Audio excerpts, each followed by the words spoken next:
Let's talk about scalable teams. So it's really important to make sure that your teams are set up for success. You can do a whole bunch of things on your own. What is the saying? You can go quick if you go alone, but you can go far if you go with others. And so a key factor in scaling the company and maintaining a thriving workforce is to ensure that people are set up for success. So this is a list of things that you could get started with, and you should be thinking about, can you check off these boxes? So are you confident, number one, in people being in the right seats? So there is a book I highly recommend called Traction, and it will talk about people being in the right seats. It's essentially saying that you need to have the right people in the right place and that they've got the capability. It's not too much work. It's not too little. It's not too over their head, too, under. It's like the right person for the right job. And so you're aligning skills with their strengths. Then they can perform at their best. And if you have confidence in that alignment, your team can work efficiently and focus on growth without having to worry about gaps in abilities and things like that. They also have a nice exercise in there you can go through. I would be happy to help you with that, but I have lots of experience in that. And it really works well to try to figure out where the gaps are so that you can arrange things and, figure out resource planning and all of that to make sure that people are in their optimal position. Number two is clear training plans for new hires. So a structured training plan for new hires is vital in setting them up for success. I had mentioned in a previous video that there is the concept of having a new person, sales, marketing, whatever it might be, demo the product to you.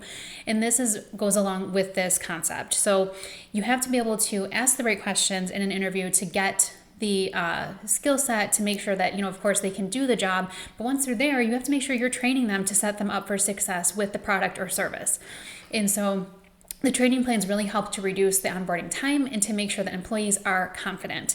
I do have personal experience at starting at a startup type environment where there was nothing in place for training. And I had to just kind of wing it and just kind of sit with people at different times and try to get different perspectives. And I ended up implementing a training process and procedure, I'd say about 6 months in, having been able to pull on my experience. And it turned into a 2-week process where people would sit with different people, but it was very structured. So it was like each person would take a different topic, give, their perspective, give the demonstration, give all of the information necessary to be able to get the person up to speed. And we had, a complete list, all broken out, organized, of all the different things that people needed to learn. And it was so great because at the end of the 2 weeks, you had standardization. You knew that every person pretty much went through the exact same thing. There were some differences if they were in marketing, for example, compared to like a customer service type situation, depending on your technical level of ability you needed. But to have that structure is so key because then people can be confident and you as a leader can know that we've put everyone through the same thing and it's not just haphazard and trying to figure things out. So the next is going to be number 3, your hiring process reflects your values and relevant questions. Can you say that is the case? So when you're going through the hiring process and, maybe you've got it documented, maybe you don't, you really should have it documented though, because you want to make sure that you are talking about your values, you're communicating that, you are asking the right questions to get that from the person, but you're also asking questions about things that really matter in your business and who, that role needs to be. So if you really need that person to be, which I highly recommend, intelligent, driven, those types of things, you want to make sure that those questions are all, again, consistent and uniform so that every person who's coming through that door is getting the same type of assessment.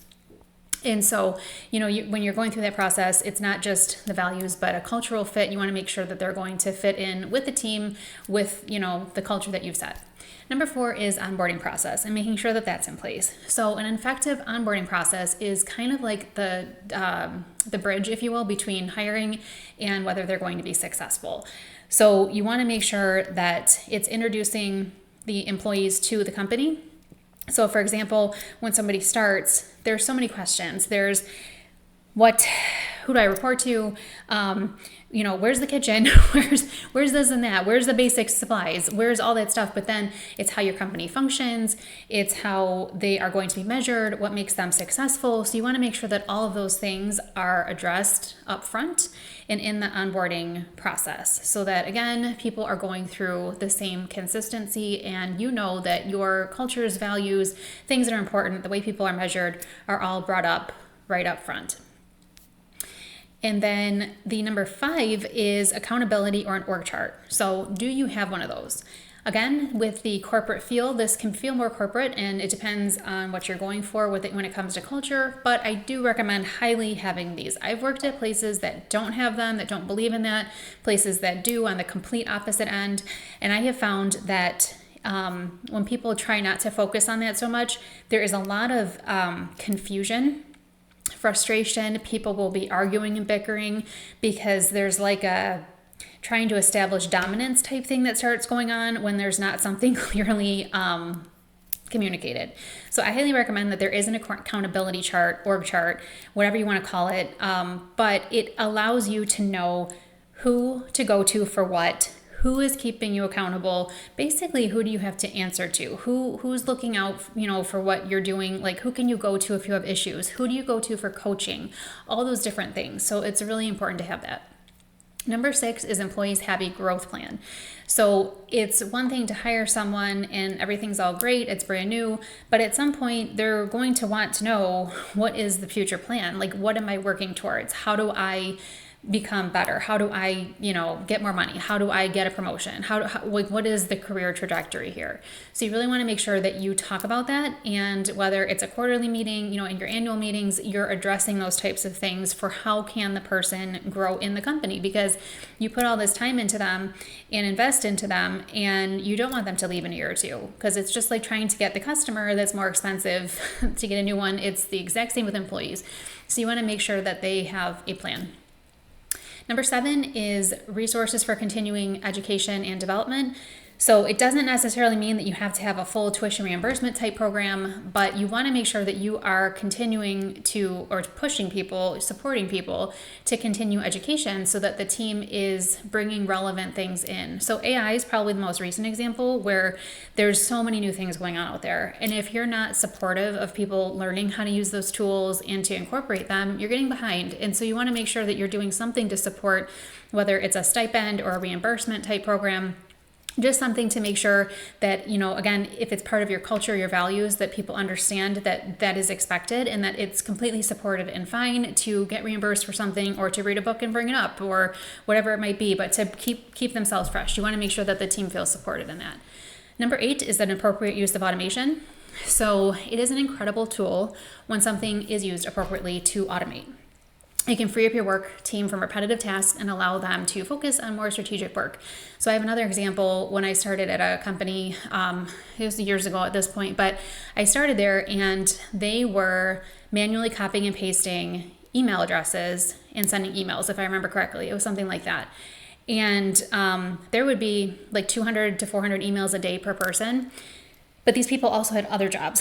And so it was like, this seemed crazy that in this day and age that is still going on when you could just have a tool to automate.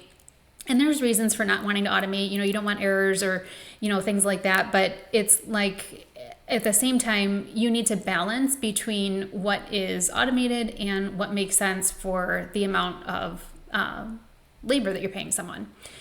So then number 9 is employees have a number that they are responsible for. Can you honestly say that every employee who works for you has a number that they are responsible for? So this would be something like, this actually comes from the Traction book that I had mentioned earlier. And the example that they give in that book was pretty good, where you have a receptionist, let's say, and you might not think like, well, there's like a traditional number of like sales conversions or customer retention, something like that. But it was the number of rings, I believe, that mattered for this particular role. So it was like they wanted the person to answer within 2 or 3 rings, let's say. So like that was their number. So they know that that's like a goal to achieve, a goal to, go after. And that's what makes them successful is they are, their level of service is great because they are answering in a timely manner. So it's coming up with a number for each person so that they know what makes them successful at the end of the day. And then number 10 is knowing that the team knows what it takes for them to be successful.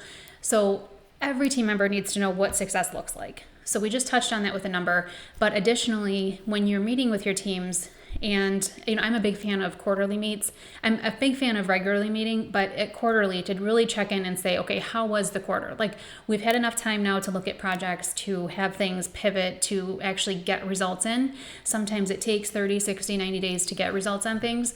You've had that. And so, like, how does that person know at that time what is going to define success for them? So really that should be defined up front before you're starting into projects or product launches, whatever it might be. But you really need to make sure that's clearly defined so that they know what they're working towards. So overall, if you want to ensure that your teams are set up for success and the company is scaling efficiently, these elements need to be in place for your teams to be successful. So I would love to talk on my experience on this. So let's connect.